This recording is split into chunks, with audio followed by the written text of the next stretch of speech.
அதிமுக பாஜக கூட்டணியை பொறுத்தவரை கூட்டணி ஆட்சி கிடையாது என திட்டவட்டமாக கூறியுள்ள எடப்பாடி பழனிசாமி, பாமகவில் நிலவும் உட்கட்சி சிக்கல்களில் தாங்கள் தலையிட முடியாது எனவும், ஓ பன்னீர்செல்வம் குறித்து செய்தியாளர்கள் எழுப்பிய வினாவுக்கு காலம் கடந்துவிட்டது என தெரிவித்துள்ளார்.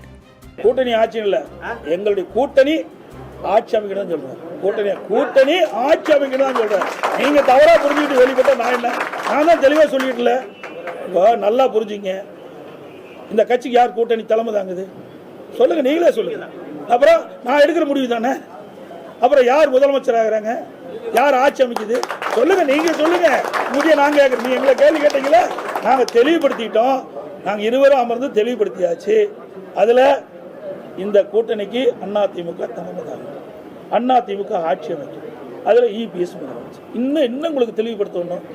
வேணுமே அதை தோண்டி தோண்டி ஏதாவது ஒரு விறுவிறுப்பான செய்தி ஊடகத்துக்கு வேணும். இந்த கூட்டணியில் ஏதாவது விரிசல் ஏற்படுத்தணும். ஒன்றும் முடியாது. தெளிவான கூட்டணி, அதிமுக கூட்டணி பிரம்மாண்டமான வெற்றி பெறும், தனிப்பெரும் ஆட்சியை அமைக்கும். சார் அதெல்லாம் உட்கட்சி பிரச்சனை சார். உட்கட்சி பிரச்சனை நாங்கள் எப்படி சார் தலையிட முடியும்? இந்த கட்சிக்குள்ள இருக்கிற பிரச்சனை, அது அவருடைய பிரச்சனையை நாங்கள் தலையிட முடியும்.